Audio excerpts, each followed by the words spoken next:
आप परमात्मा का नाम गाते हैं। यही एक नाम ऐसा है जो जीव को भवसागर से पार उतारता है। बोले भक्त वत्सल भगवान की बांके बिहारी लाल की। आज द्वितीय नवरात्रा माँ ब्रह्मचारिणी का प्राकट्य। माँ ब्रह्मचारिणी के श्री चरणों में हम सभी प्रणाम करते हैं। बोले ब्रह्मचारिणी मैया की जय। यह सौभाग्य है आप सभी का कि महामाया के चरणों में विराजमान होकर आप श्रीमद् भागवत कथा का रसास्वादन कर रहे हैं। माँ भगवती आदि जगत जननी राज राजेश्वरी महामाया उन ब्रह्मचारिणी के श्री चरणों में प्रणाम। आओ जरा आज की कथा सरिता में हम प्रवेश करें। बोले भागवत भगवान की। दुनिया के जितने भी ग्रंथ है उन समस्त ग्रंथों के शुभारंभ में वेद व्यास जी ने किसी ना किसी देवी या देवता की वंदना करके स्तुति गाकर शुभारंभ किया है। लेकिन श्रीमद् भागवत की ये विशेषता है कि वेद व्यास जी ने श्रीमद् भागवत के शुभारंभ में किसी देवी या देवता के नाम लेकर स्तुति नहीं गाई है। एक संबोधन दिया है, एक इशारा किया है, एक संकेत दिया है कि जन्माद्यस्य अन्वयादितरतश्चार्थे स्वविज्ञस्वरा तेने ब्रह्म हृदय आदि कवये मोहयन्ति सूरयः तेजो वारि मृदां यथा विनिमयो यत्र त्रिसर्गो मृषा धाम्ना स्वेन सदा निरस्तकुहकं सत्यं परं धीमहि। नाम लेकर स्तुति नहीं की है, एक संकेत दिया है। जन्माद्यस्य, जन्म लेते ही जिनका व्यतिरेक हो जाता है, अन्वय हो जाता है, विच्छेद हो जाता है। जन्म कहाँ हुआ? कंस के कारागार में, मथुरा में। और जन्म लेते ही जिन्हें कहां पहुंचा दिया गया? बोले सीधे नंद बाबा के गोकुल में। नाम नहीं लिया कि वो कौन है, एक संकेत दिया। तेजो वारी मृदाम यथा विनिमयो यत्र शर्गो मृषा। उनके आने पर सबको प्रसन्नता होती है। तेज कहते हैं अग्नि के लिए। अग्नि भी प्रसन्न होती है कि जिस दिन वो दावानल अग्नि का पान करेंगे उस दिन मैं भी कृतार्थ हो जाऊंगी। वारी मैंने जल, ये जल भी प्रसन्न होता है जब मुझे उनकी सेवा का सद्भाग्य प्राप्त होगा, उस दिन मैं भी कृतार्थ हो जाऊंगा। मृदाम मतलब ये मिट्टी, मतलब ये धरती माँ भी प्रसन्न होती है कि जब वो ब्रह्मांड घाट पर माटी के छोटे छोटे गोला बनाकर अपने मुख में धरेंगे, उस दिन मैं भी परम पवित्र बन जाऊंगी, मैं भी परम पुनीत हो जाऊंगी, कृतार्थ हो जाऊंगी। मोहियन्ति यत् सूर्यः। बड़े बड़े सूर्य लोग, बड़े बड़े देवता गण भी जिनकी महिमा को नहीं समझ सकते, ब्रह्मादि देवता भी जिनकी महिमा को नहीं जान पाते, ऐसे वो परात्पर प्रभु जब आते हैं तो समस्त जीवों के कलमशों का हरण करते हैं, समस्त जीवों के पाप संताप को मिटाते हैं और प्रत्येक जीव के हृदय में आनंद ही आनंद की प्राप्ति करा देते हैं। सत्यम परम धीमहि, क्योंकि वो सत्य से परिपूर्णतम ब्रह्म है। सत्य की वंदना वेद व्यास जी ने श्रीमद् भागवत के प्रथम मंत्र में की। क्यों? क्योंकि शायद वेद व्यास जी ये जानते हैं कि आने वाले युग में कोई सत्य नहीं बोलेगा, कोई सच नहीं बोलेगा। जो कोई बोलता है वो झूठी तो बोलता है। वैसे तो फिर भी तुम कुछ ना कुछ सच बोलते थे, पर जिस दिन से ये मोबाइल हमारे हाथों में आया है उस दिन के बाद तो हम बात बात पर झूठ बोलते हैं। कोई अपनी छाती पर हाथ रखकर ये नहीं कह सकता कि मैं सत्य कहता हूं। यदि ये कोई कहता है तो समझो सबसे बड़ा झूठा वही व्यक्ति है, क्योंकि कहीं ना कहीं किसी ना किसी परिस्थिति में ये मोबाइल हमसे झूठ बुलवा ही देता है।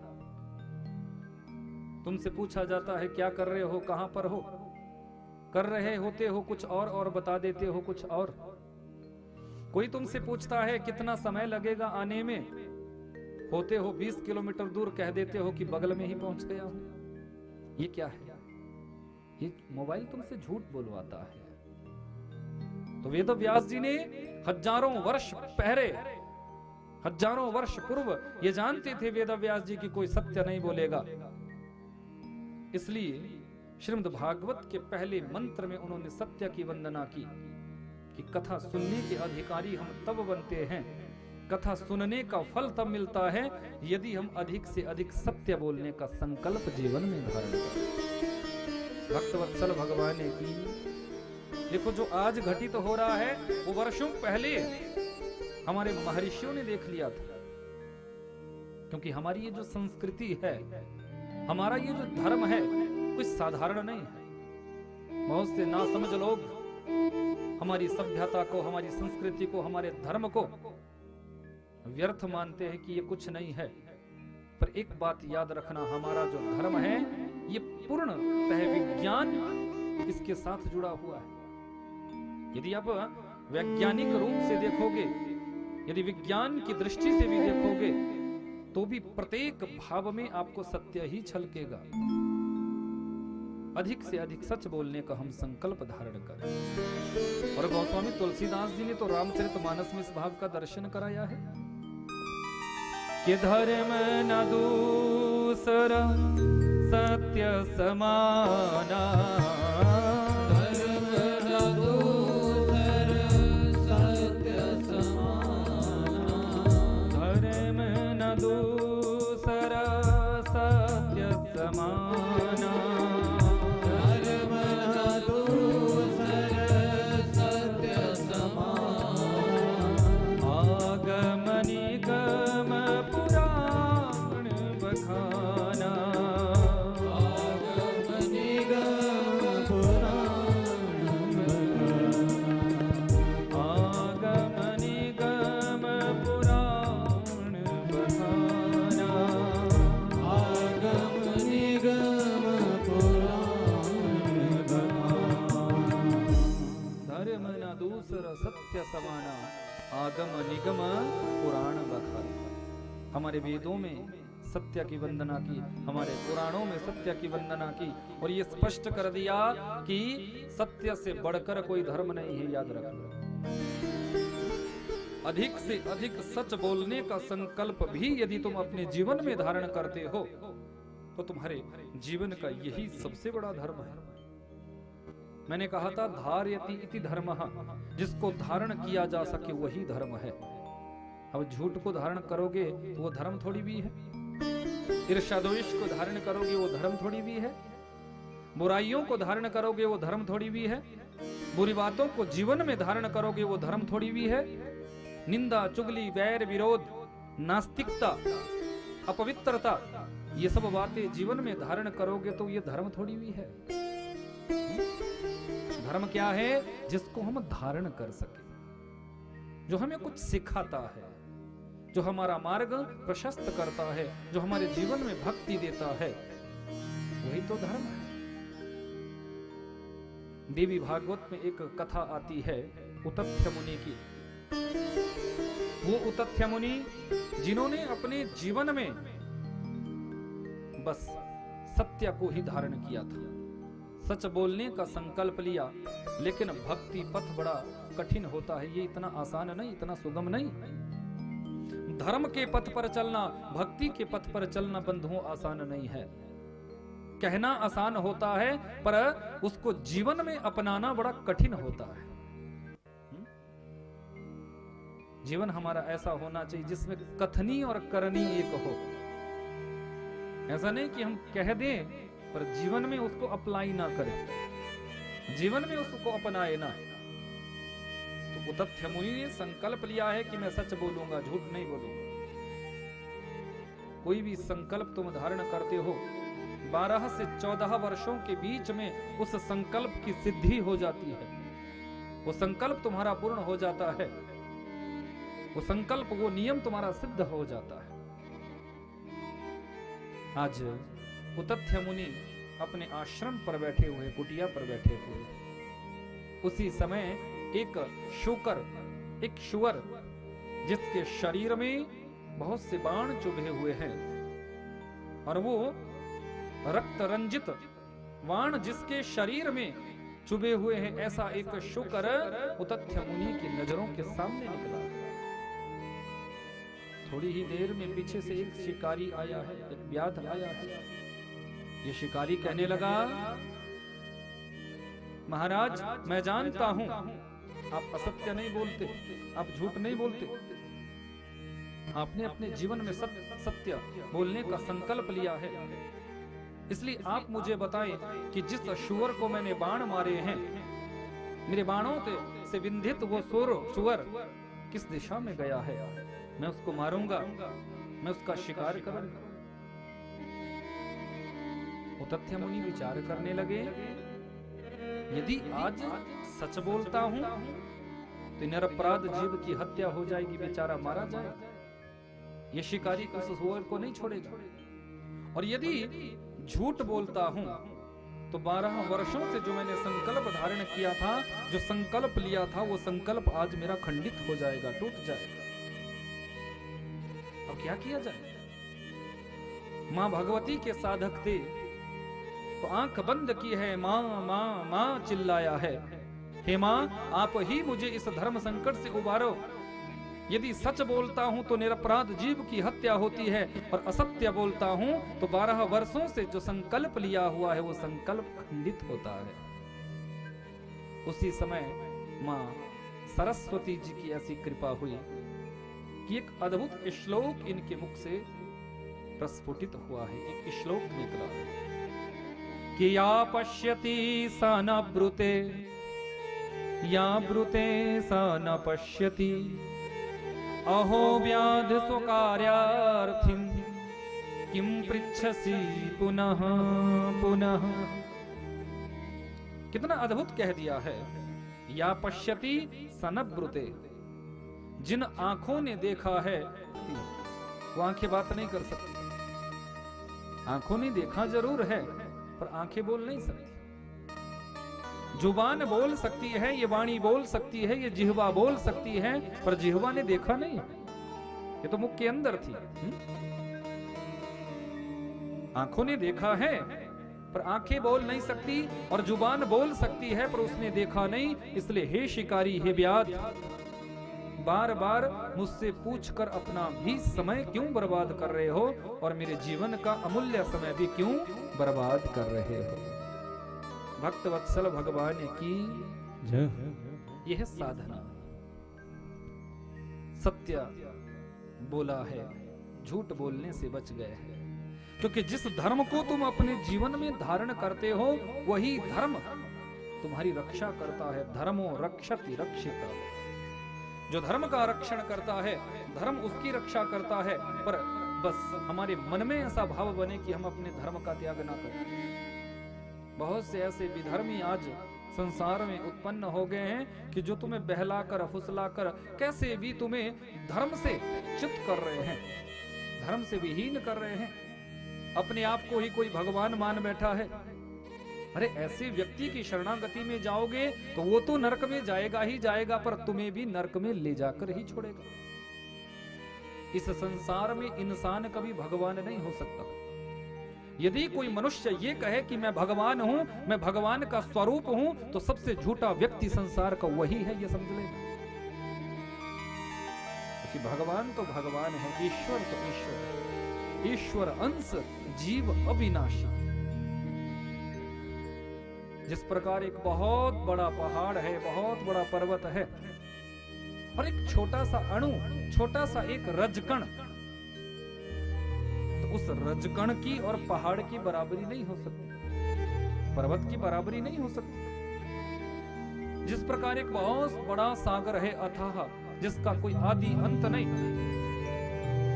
और एक छोटा सा लोटा जिसमें तुमने जल भरा हुआ है, अब उस जल, जिस लोटे में तुमने जल भरा है, वो लोटा और समुद्र, उनकी तुम बराबरी करने लग जाओ तो वो बराबरी तो नहीं हो सकती। सागर तो सागर है और लोटा गिलास तुम्हारा लोटा गिलास है। फिर तुम किसी के बहकावे में कैसे आ जाते हो कि मैं भगवान हूं, मैं ब्रह्म हूं, मैं परमात्मा हूं, मैं ये हूं, मैं वो हूं। ऐसे झूठे लोगों की शरणागति में तुम जाते हो। ये सबसे बड़ा अधर्म है। वो खुद भी पतन के मार्ग पर चल रहा है और तुम्हें भी वो पतित करके छोड़ेगा, तुम्हें भी वो नष्ट करके छोड़ेगा। क्योंकि ईश्वर से बढ़कर इस संसार में कोई नहीं हो सकता। परब्रह्म परमात्मा जिनका कोई आदि नहीं ढूंढ सकता, कोई अंत नहीं ढूंढ सकता, जिनके विषय में कोई पूर्ण रूप से जान ही नहीं सकता, क्योंकि यदि वो जनाएंगे तो तुम कुछ जान सकते हो, यदि वो जनाने का प्रयास नहीं करेंगे तो तुम जान ही नहीं सकते। फिर हम कैसे कह देते हैं ये तो भगवान है, ये वो है। नहीं, परमात्मा परमात्मा है। परमात्मा से बढ़कर इस संसार में कोई नहीं हो सकता। अरे जीव तो सैकड़ों अवगुणों को लेकर इस धरती पर आया है। न जाने कितने अवगुण जीव के अंदर होते हैं, पर परमात्मा तो अवगुणों से रहित है। वो परब्रह्म, वो परम पिता परमात्मा, वो परमेश्वर, मेरा बांके भी हरि समस्त अवगुणों से रहित है। उसमें कोई दोष नहीं है, उसमें तो गुण ही गुण है। फिर जीव कैसे कह सकता है कि मैं परमात्मा के समकक्ष हूं, समतुल्य हूं? ये अज्ञानता है, ये हमारे अंदर का अज्ञान है, समझ लेना। आज उतथ्य मुनि का संकल्प भगवती की कृपा से पूर्ण हुआ है और नाम पड़ा है सत्य तपा। तो श्रीमद् भागवत का पहला मंत्र हजारों वर्ष पहले वेद व्यास जी ने 4 मंत्रों से 18,000 मंत्रों वाले श्रीमद् भागवत में पहले मंत्र में सत्य की ही वंदना की। सत्य से बड़ा कुछ नहीं। तुम कुछ भी देखो, धर्मराज युधिष्ठिर ने इस संसार में आकर एक ही तो नियम धारण किया था कि मुझे सच कहना है, मुझे कभी असत्य नहीं बोलना है, मुझे कभी झूठ नहीं बोलना है। इसी एक संकल्प को धारण करने से धर्मराज युधिष्ठिर शरीर स्वर्ग पहुंचे थे और धर्मराज की पदवी पर प्रतिष्ठित हुए थे। राजा हरिश्चंद्र को कौन नहीं जानता, जिन्होंने सत्य को बचाने के लिए अपने पुत्र को बेच दिया था, अपनी पत्नी को बेच दिया था, खुद काशी में डोम के यहां नौकरी करके उन्होंने अपने सत्य का रक्षण किया था, सत्य को बचाया था। सत्य में बहुत बड़ी ताकत है। बाबा कबीर ने भी तो लिखा अपनी दोहावली में कि सांच बराबर तप नहीं, झूठ बराबर पाप, जिसके हृदय साच है उसके हृदय प्रभुआ। जिसके हृदय में सत्य बसता है उसके हृदय में परमात्मा का वास होता है। तो पहले मंत्र में सत्य की वंदना की, दूसरे मंत्र में अनुबंध चतुष्टय का दर्शन कि धर्म प्रोज्झित कैतवत्र परमो निर्मत्सराणां सता वेद्यं वास्तवमत्र वस्तु शिवदं तापत्रयोन्मूलनम्। श्रीमद्भागवते महामुनिकृते किं वा परैरीश्वर सद्यो हृद्यवरुध्यते अत्र पृथिवी शुश्रूषुभिस्तत्क्षण। अनुबंध चतुष्टय का दर्शन। परमात्मा की कथा कैसी है? बोले शिवदम कल्याणम ददाति इति शिवदम। क्योंकि वेद व्यास जी जानते थे बहुत ऐसे नास्तिक लोग होंगे कि जो इस कथा के प्रति भी बहुत बुरी बुरी भावना रखेंगे, कई प्रकार की बातें कहेंगे कि ये कथा सब ऐसी ही है, ये कुछ महत्व तो नहीं है इसका। तो इसलिए कथा की सार्थकता को बताने के लिए वेद व्यास जी ने क्या लिखा? बोले कथा कैसी है? बोले शिवदम कल्याणम ददाति इति शिवदम। ये कथा हमारे जीवन में कल्याण देती है, कल्याण देने वाली भगवान की कथा है। फिर किसी नास्तिक व्यक्ति ने प्रश्न कर दिया कि और क्या देती है ये कथा? चलो मान लिया कि ये कथा कल्याण करती है जीव मात्र का, पर क्यों सुने? और क्या विशेषता है? तो तीसरे मंत्र में सबको स्पष्ट किया कि निगम कल्पतरोर गलितम फलम शुकमुखात् अमृत द्रव संयुतम पिबत भागवतं रसमालयं मुहुरहो रसिका भुवि भावुकः निगम कल्प तरोर गलितम फलम। कथा कैसी है? बोले वेद रूपी जो कल्प वृक्ष है उसका परिपक्व फल ही श्रीमद् भागवत की कथा। किसी ने पूछा चलो मान लिया कि पका हुआ फल है तो फल खट्टा भी हो सकता है, खट्टे फल को कौन खाएगा? बोले ना, अमृत द्रव संयुतम। बोलिए खट्टा नहीं है, इसमें तो अमृत ही अमृत भरा हुआ है। चलो ठीक है, फल पका हुआ है, अमृत से परिपूर्ण है, पर गुठली और छिलका भी तो फल में होता है, फिर गुठली और छिलके को कौन कौन खाएगा? बोले नहीं, ऐसा फल है जिसमें न तो गुठली है न छिलका है, अमृत द्रव संयुतम, अमृत ही अमृत भरा हुआ है। अच्छा चलो मान लिया ये फल मीठा है और परिपक्व फल है, वेद रूपी कल्प वृक्ष का पका हुआ फल है, अमृत से परिपूर्ण है, फिर भी फल जब पेड़ पर पकता है और नीचे गिरता है तो गिरने से वो फट भी सकता है, गंदगी भी लग सकती है, दूषित भी हो सकता है। फिर दूषित फल को, अपवित्र फल को कौन खाएगा? तो बताया कि ये फल ऐसे नहीं आया, ये शाखा प्रति शाखा से क्रमबद्ध एक सिस्टम से, एक व्यवस्था से इस धरती पर आया। सबसे पहले इस फल को नारायण महाप्रभु ने ब्रह्मा जी को दिया। ब्रह्मा जी ने इस फल को संत नारद जी को दिया। संत नारद जी ने इस फल को वेद व्यास जी को दिया और वेद व्यास जी ने इस फल को शुकदेव जी को दिया और शुकदेव जी ने इस फल को राजा परीक्षित को देते हुए पूरे जनमानस तक इस परिपक्व फल को पहुंचाया। भक्तवत्सल भगवान की जय हो। तो एक व्यवस्था से ये फल नीचे आया, फटने या टूटने या गंदगी लगने का तो प्रश्न ही नहीं है। बोले फिर महाराज चलो ठीक है, आप कहते हैं कि इस अमृत रूपी कथा का हमें पान करना चाहिए। बोले पान कैसे करें? तो कह दिया कि पिबत भागवतम रसमालयम। भागवत कथा को पीना बताया है बंधुओं, क्योंकि यहाँ वेद व्यास ने पिबत लिखा है, सुनना नहीं बताया। सुनना क्यों नहीं बताया? क्योंकि जानते हैं वेद व्यास जी, यदि सुनने के भाव से बताया जाएगा तो लोग यहां से सुनेंगे और यहां से बाईपास कर देंगे। एक कान से तुमने सुना और दूसरे कान से तुमने बाहर कर दिया। इसलिए वेद व्यास जी ने क्या लिखा? बोले पिबत भागवतम रसमालयम। इस कथा को पियो। अब देखो पिएंगे कैसे? आप सोच रहे होंगे कि कानों से तो सुना जाता है, कानों से पिया थोड़ी भी जाता है, कथा को तो सुना जाता है। शायद ऐसे आपको समझ में न आए तो मैं थोड़ा दृष्टांत देकर आपको समझाने का प्रयास करूंगा। एक बार कोई मूर्तिकार थे और मूर्तियां दो बनाई, उन मूर्तियों की नुमाइश करने के लिए बाजार में निकले तो आपके सुंदरनगर में पहुंचे होंगे, आवाज लगाई कि मूर्तियां बेचता हुआ आया हूं, जिसको चाहिए वो ले ले। अब माताएं दौड़ी, स्वभाव होता है कोई बेचता हुआ आए तो माताएं तुरंत दौड़ती है कि ऐसा ना हो मुझसे पहले मेरी पड़ोसन लेकर चली जाए। अब माताएं दौड़ी है, सारी माताएं, देखा कि मूर्तियां तो बड़ी सुंदर है, पर दाम क्या है, मूल्य क्या है? तो मूर्तिकार ने झट से कह दिया एक मूर्ति का मूल्य 1 लाख रुपए है और दूसरी मूर्ति का मूल्य मात्र 1000 रुपए है। माताओं ने पूछा कि जो 1 लाख की मूर्ति है क्या सोने की बनी हुई है?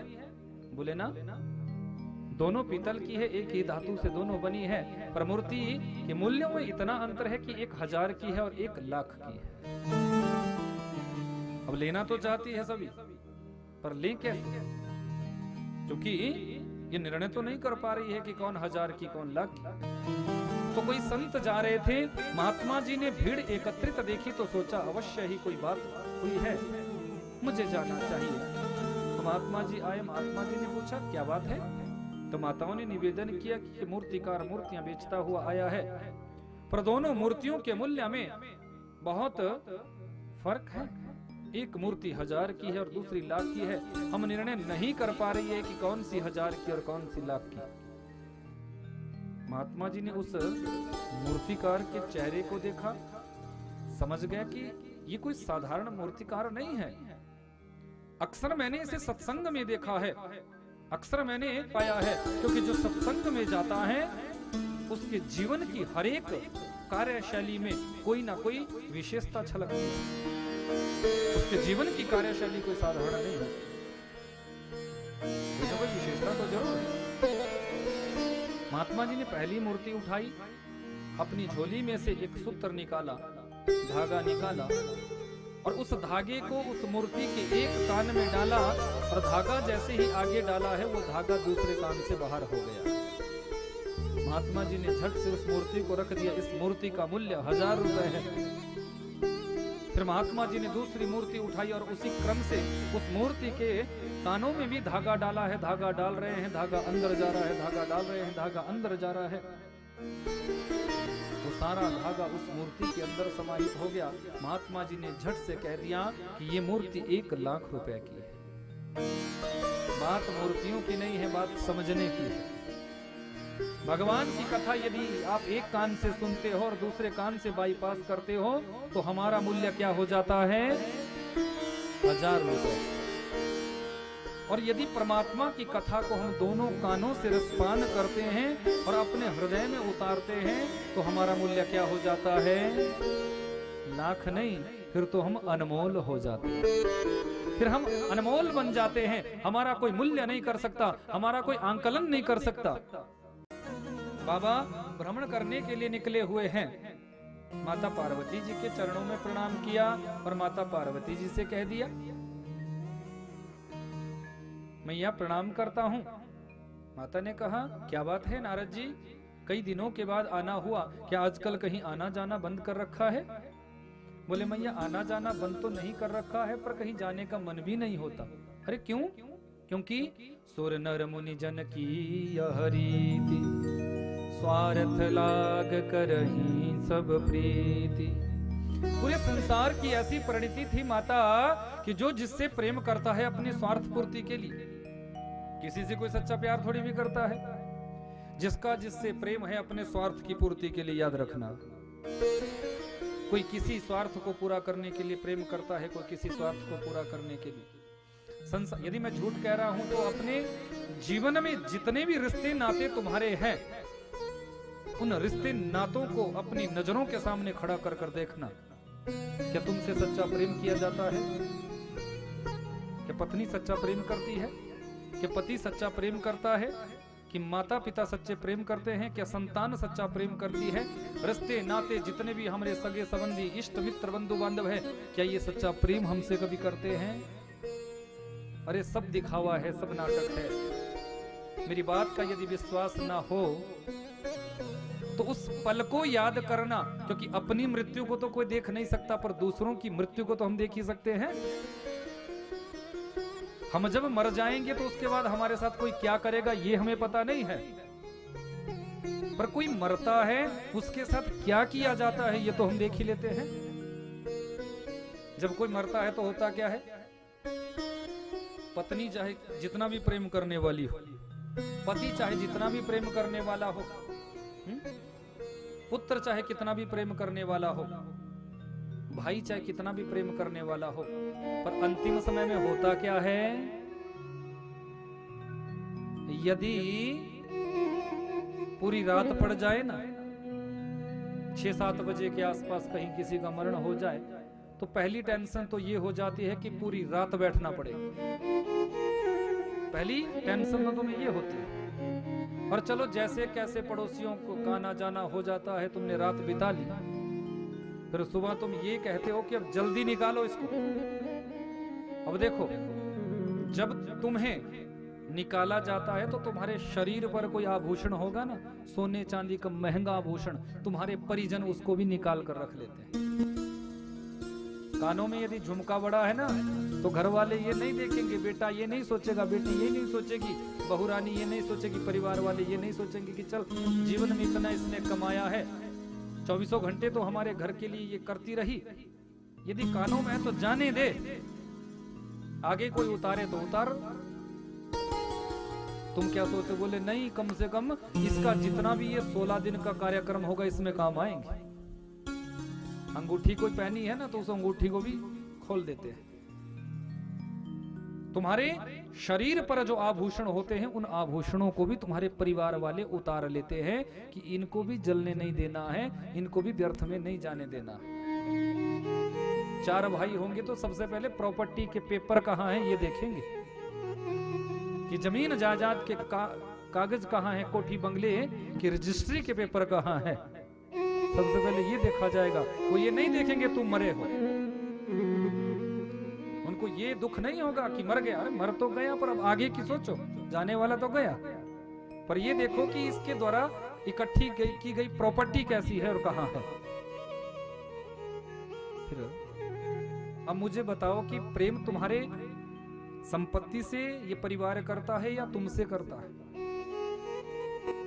प्रेम ये संसार तुमसे करता है या तुम्हारी संपत्ति से, तुम्हारी प्रॉपर्टी से, तुम्हारे सोना चांदी धन से करता है?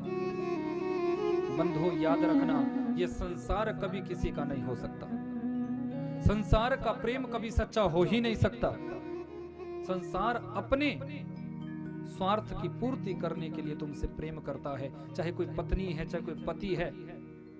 पति जो तुम्हारे आगे पीछे डोलता है ना, 1 महीने के लिए बेड पर लेट जाओ कि मुझसे भोजन नहीं बनेगा, मुझसे कपड़े नहीं धुलेंगे, मैं घर का कोई काम नहीं कर सकती, फिर देखो प्रेम कहाँ जाएगा। 2 दिन में थोड़ी तुम्हारी देख रेख होगी, हफ्ते बाद तुम्हें ताने देने शुरू कर दिए जाएंगे, 15 दिन बाद तुम्हें खरी खोटी सुनानी शुरू कर दी जाएगी, और महीने के बाद तो तुम्हारी कोई पूछ ही नहीं।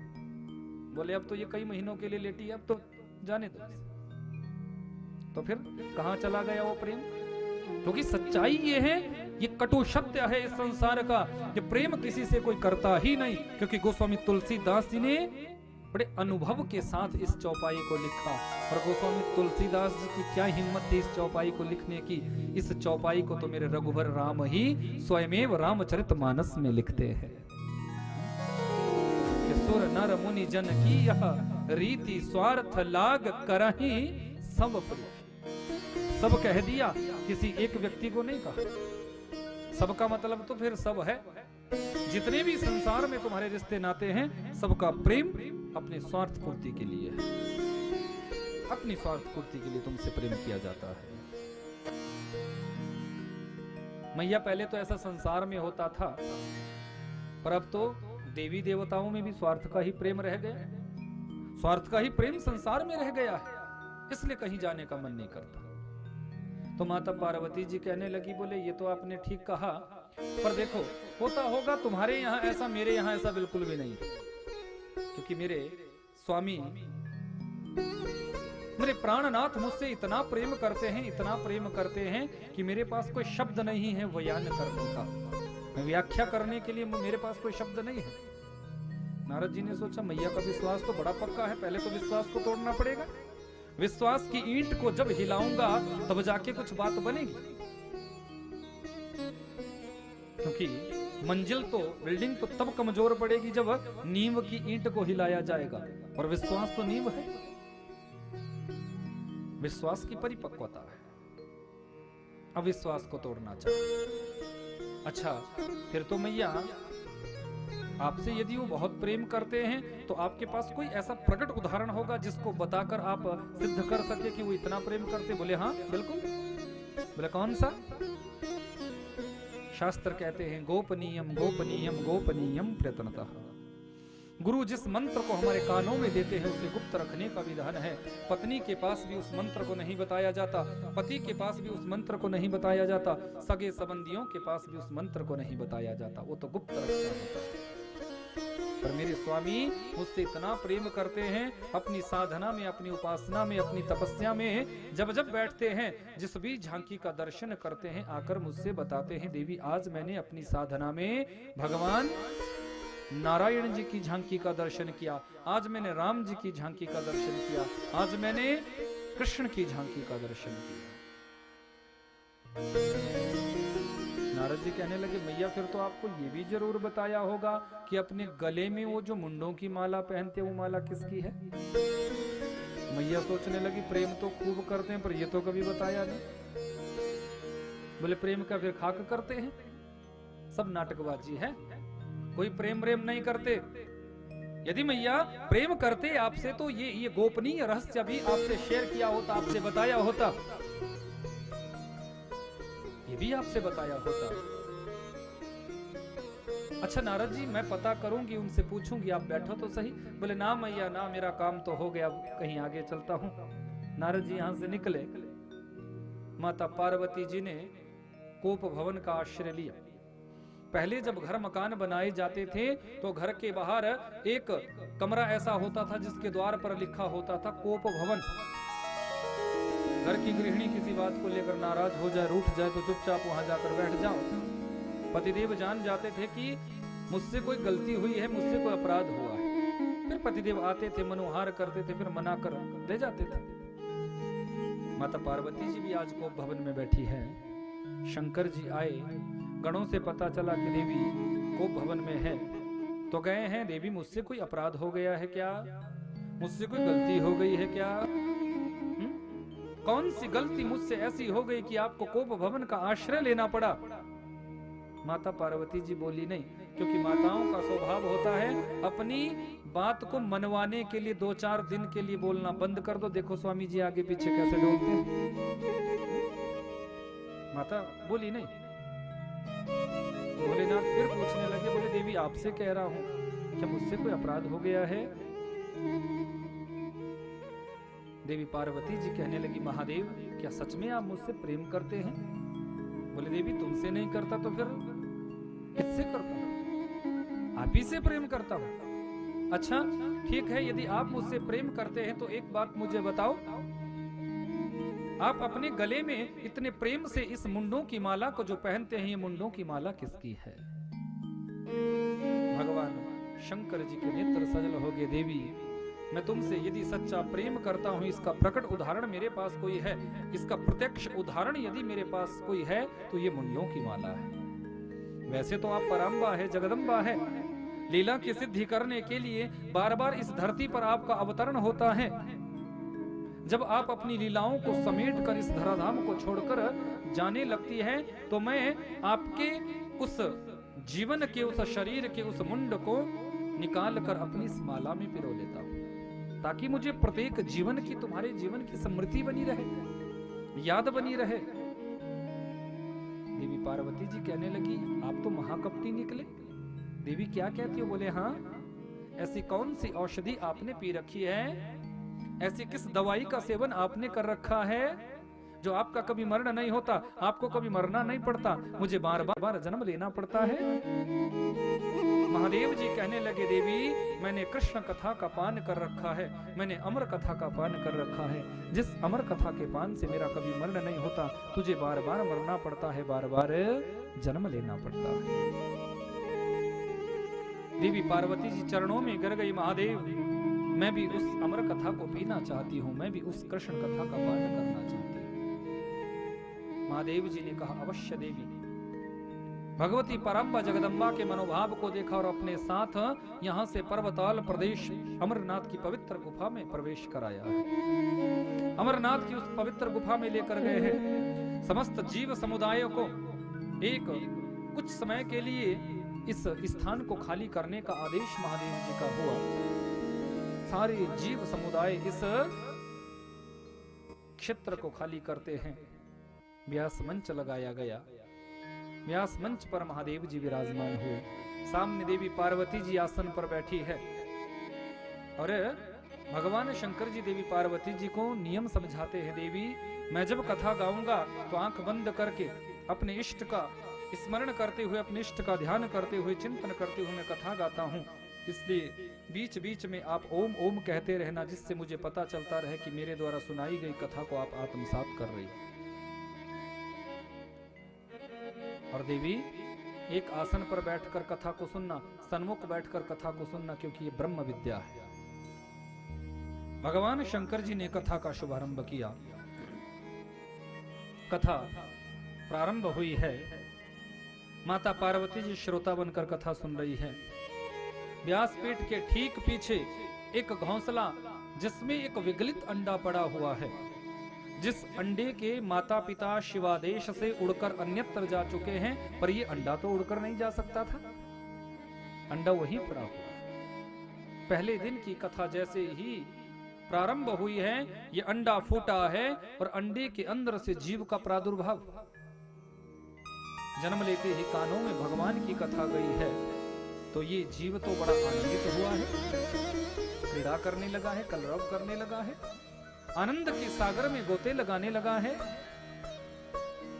पहले दिन की कथा पूरी हुई, दूसरे दिन की कथा पूरी हुई, तीसरे, चौथे, पांचवें दिन की जैसे ही कथा पूरी हुई, अब विश्राम गति से भोले बाबा ने कथा सुनाई थी। 3 घंटे कथा सुनी, उसके बाद घर में चले गए, ऐसे नहीं। 24 घंटे 8वां पहर अब विश्राम गति से बिना रुके भगवान की कथा भोले बाबा ने कही थी। अब 5वें दिन की कथा सुनने के बाद 6वें दिन की जैसे ही कथा प्रारंभ हुई, 5 दिनों से माता पार्वती कथा सुन रही थी, इसलिए थोड़ा थक चुकी है। अब प्रसंग थोड़ा ऐसा प्रारंभ हुआ जो आध्यात्मिक है कि योग योग विन्यास। कृष्ण उद्धव संवाद प्रारंभ हुआ। उद्धव जी ने गोविंद से निवेदन किया, हे योग योगेश्वर, आप योग के अधिष्ठाता हैं। योग क्या है, त्याग क्या है, धर्म क्या है, आप मुझे ये शिक्षा प्रदान करें, ये ज्ञान दें। जब ऐसा प्रसंग प्रारंभ हुआ है तो माता पार्वती कथा सुन रही थी। सुनते सुनते माता पार्वती को नींद आ गई। देखो, कथा में नींद उसी को आती है जो पापी होता है। पापी व्यक्ति को कथा में नींद आती है, क्योंकि हमारे द्वारा किया गया पाप ही हमारे सर पे आकर बैठता है, जिससे कथा में हमें नींद आने लगती है। ये नियम है। अब आप सोच रहे होंगे कि यदि ऐसा नियम है तो नियम तो सबके लिए होना चाहिए। नियम तो सबके लिए है, ऐसा तो नहीं कि कथा पंडाल में कुछ लोगों के लिए कुछ नियम और कुछ लोगों के लिए कुछ नियम नहीं। यदि कोई नियम है तो सब पर लागू होता है, सब पर लागू है। मास्क लगाना अनिवार्य यदि है तो सबको लगा कर आना चाहिए। ऐसा नहीं कि 4 लोगों के लिए नियम है, 5वें के लिए छूट नहीं। व्यवस्था है तो आप लगाकर आओ, नहीं है तो पीछे व्यवस्था है, वहां से उठाकर ले लो और लगाओ। अब नियम तो सबके लिए है। अब देखो, माता पार्वती जी के लिए भी यदि ये नियम है तो माता पार्वती जी ने ऐसा कौन सा पाप कर्म किया था जिससे माता पार्वती को आज कथा में नींद आई? बताऊं या रहने दूं? बोलो, जोर से चलना पड़ेगा हमें।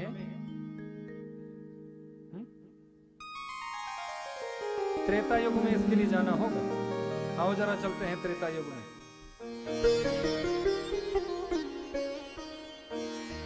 एक बार त्रेता युग माही शंभु गए कुंभज ऋषि पाही। एक बार स्वामी जी की चौपाइयों का योग माही शंभु गए कुंभज ऋषि पाही।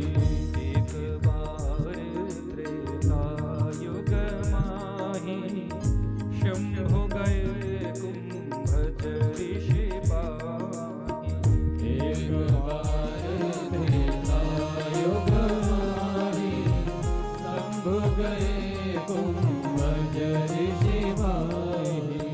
संग सती जग जननी भवानी। संग सती जग जननी भवानी। संग सती जग जननी भवानी। संग सती जग जननी भवानी। ऋषि पूजे अखिलेश्वर जानी। ऋषि पूजे अखिलेश्वर जानी। राम सिया राम सिया राम सिया राम। राम सिया राम सिया राम सिया राम। राम सिया राम सिया राम सिया राम। राम सिया राम रामनवमी आने सिया वाली है।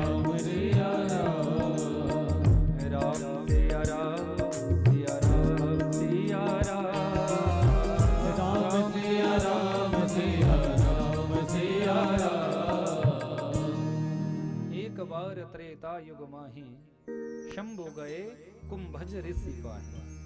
त्रेता युग का वो समय था, बाबा विश्वनाथ देवी सती को अपने साथ लेकर कुंभज ऋषि के आश्रम पर पहुंचे। कुंभज ऋषि ने माता सती और शंकर जी को जब देखा तो दंडवत प्रणाम किया। सशंकित हुई है आज देवी सती कि जो हमें प्रणाम कर रहा है वो हमें क्या कथा सुनाएगा। कथा में बैठी पर कथा में मन नहीं लगा।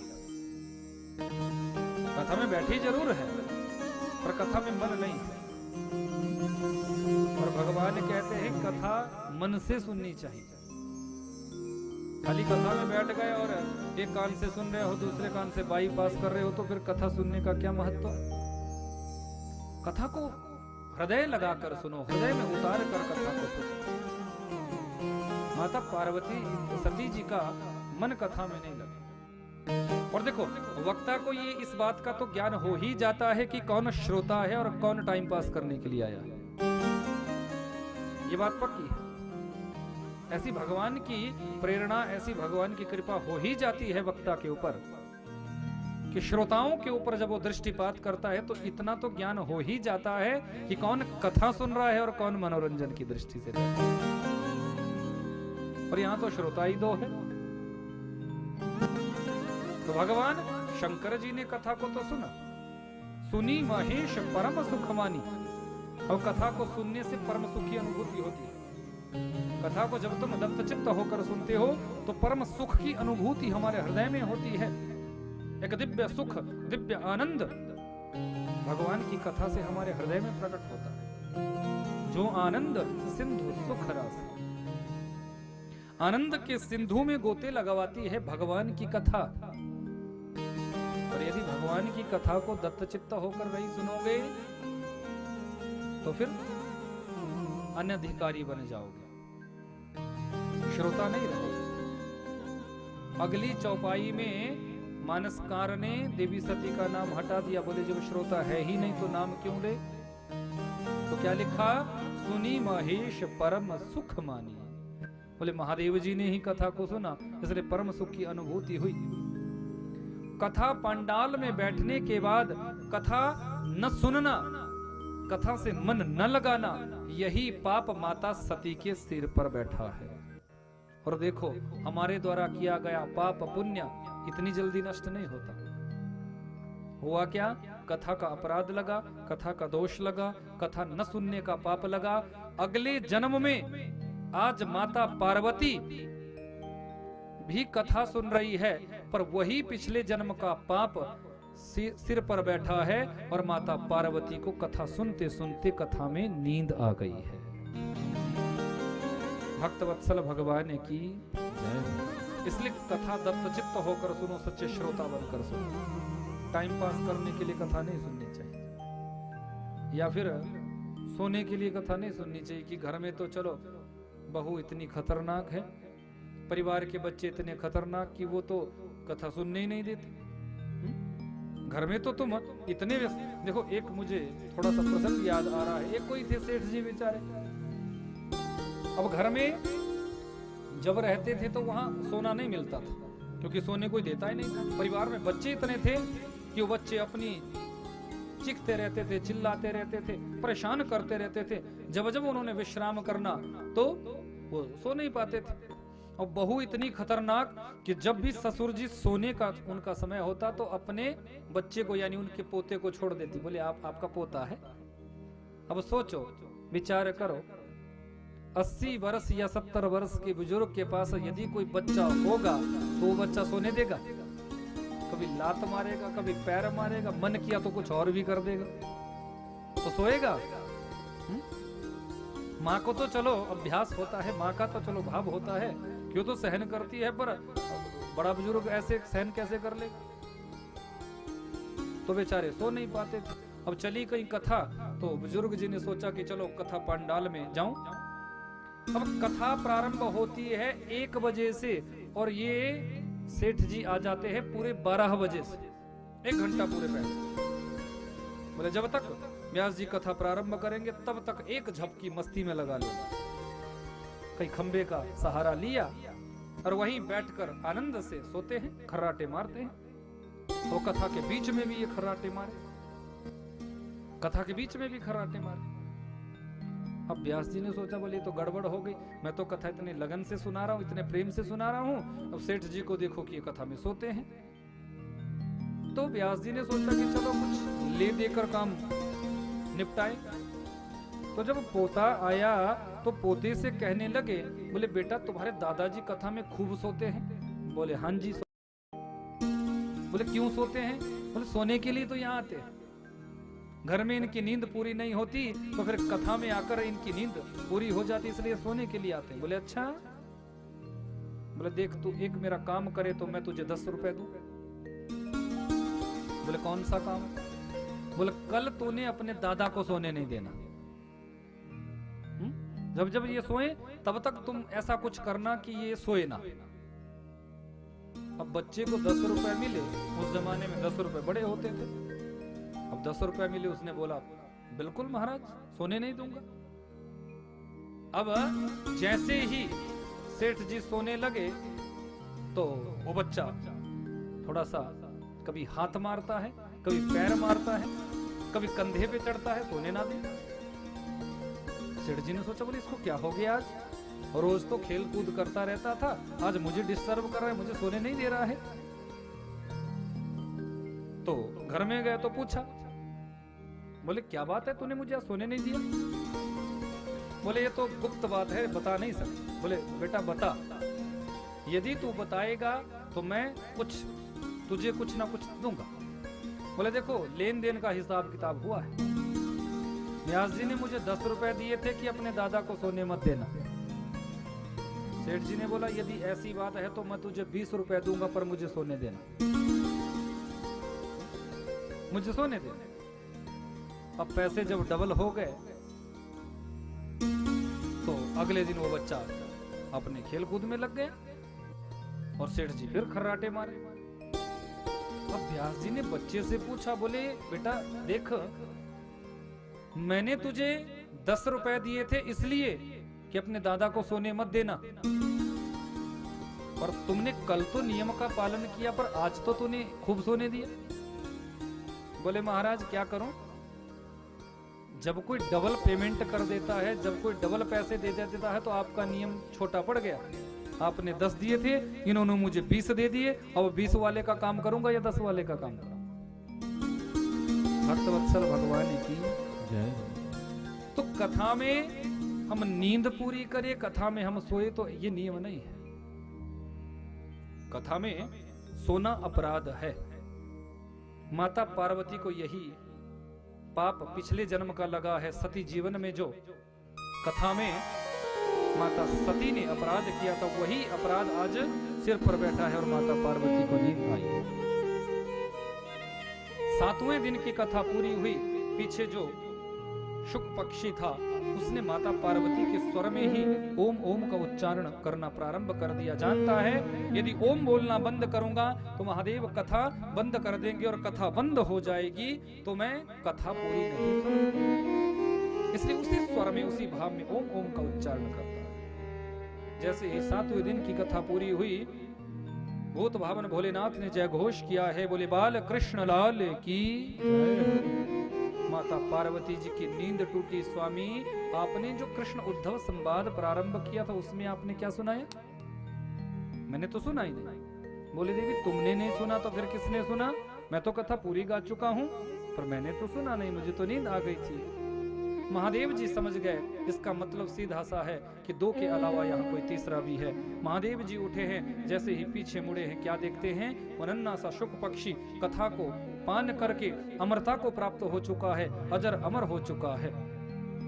आनंद निमग्न होकर वो कलरव कर रहा है। महादेव जी दौड़े हैं कि इसे मारना हो। इसने अनधिकार रूप से कथा का पान किया है। कथा का नियम है सन्मुख बैठकर कथा को पिया जाए, ये ब्रह्म विद्या है और ब्रह्म विद्या को सन्मुख बैठकर ही ग्रहण करना चाहिए। पर इसने व्यास पीठ से पीछे बैठकर ब्रह्म विद्या का पान किया है, इसलिए बचने का अधिकारी चीज पर खड़ी है। उवासी एक आई है, जम्हाई आई है, जैसे ही मुंह खोला है ये नन्हा सा पक्षी शिव भय से भयभीत होकर उड़ता हुआ आया है और माता बिटपा के मुख से गर्भस्थान में प्रवेश कर गया है। इन्हीं को हम सुखदेव स्वामी कहते हैं। बोले सुखदेव स्वामी की जय। भगवान शंकर आए और यहाँ से मुड़कर चले गए। यहाँ सुखदेव जी ने मातृ गर्भ में वास किया है। पूरे 12 वर्षों तक माँ के गर्भ में सुखदेव जी ने वास किया। संसार का नियम है 9 से 9.5, 9.5 से अधिक 10, इससे ऊपर कोई बच्चा समय नहीं लेता। 9 9.5 महीने में बच्चे का जन्म हो जाता है, पर यहाँ 12 वर्ष हो चुके हैं। माँ के गर्भ में सुखदेव जी बैठे हैं, बाहर आने का नाम ही नहीं ले रहे। मातृ गर्भ को ही मंदिर बनाकर भजन किया है। ऐसे वीतरागी संत हैं कि माँ के गर्भ को ही मंदिर बनाकर भजन किया है। वेद व्यास जी ने निवेदन किया, बेटा बाहर आ जाओ, आपकी मातुश्री को बड़ा कष्ट हो रहा है। अंदर से आवाज आती है मुझे नहीं आना है, क्योंकि बाहर आता हूं तो वैष्णवी माया का पर्दा ऐसा गिरेगा, जो परमात्मा के नाम की माला जप रहा हूं वो माला छूट जाएगी। वेद व्यास जी ने कहा, आप चिंता मत करो, भगवान की माया का आप पर कोई असर नहीं होगा। 12 वर्षों के बाद सुखदेव जी का अवतरण हुआ है। अभी नाल छेदन भी नहीं हुआ है, अपनी नाल को कंधे पर लटकाया है और सीधे जंगल को जाने लगे। वेद व्यास जी कातर भाव से पीछे दौड़े कि यम प्रव्रजंत मनुपेतम अपेत कृत्यम द्वैपायनो विरह कातर आजुहाव पुत्रेति तन्मयतया तरवो विनेदु तम सर्वभूत हृदयं मुनिमानतोस्मि। यं प्रव्रजन्तमनुपेतमपेत कृत्यं द्वैपायनो विरह कातर आजुहाव। वेद व्यास जी कातर भाव से दौड़े हैं, हा पुत्र करते हुए, पर सुखदेव जी को लाने में समर्थ नहीं हुए। सुखदेव जी तो शीघ्रता से दौड़ते हुए जा रहे हैं, बस मुझे तो भजन करना है, मुझे तो भजन करना है, मुझे तो भजन करना है। बस सीधे जंगल में जाकर निर्गुण ब्रह्म की साधना प्रारंभ की है, मुझे निर्गुण ब्रह्म की साधना करनी है। वेद व्यास जी अपने पुत्र को वापस नहीं ला सके, खिन्न मन से दुखी मन से अपने आश्रम पर आए हैं। यहाँ सूत जी महाराज शौनक आदि 88,000 ऋषियों के प्रश्नों का उत्तर देते हैं। हे ऋषियों, आपने पहला प्रश्न निवेदन किया था कि मानव मात्र के लिए परम धर्म क्या है, तो सुनो। अपनी घर गृहस्थी को चलाना ये धर्म है, पत्नी के साथ रहना ये धर्म है, पति के साथ रहना ये धर्म है, परिवार का भरण पोषण करना ये धर्म है। लेकिन अपने जीवन के इन कार्यों को करते करते भगवान की भक्ति करना, भगवान की साधना करना, भगवान की कथा सुनना, यही जीव मात्र के लिए परम धर्म है।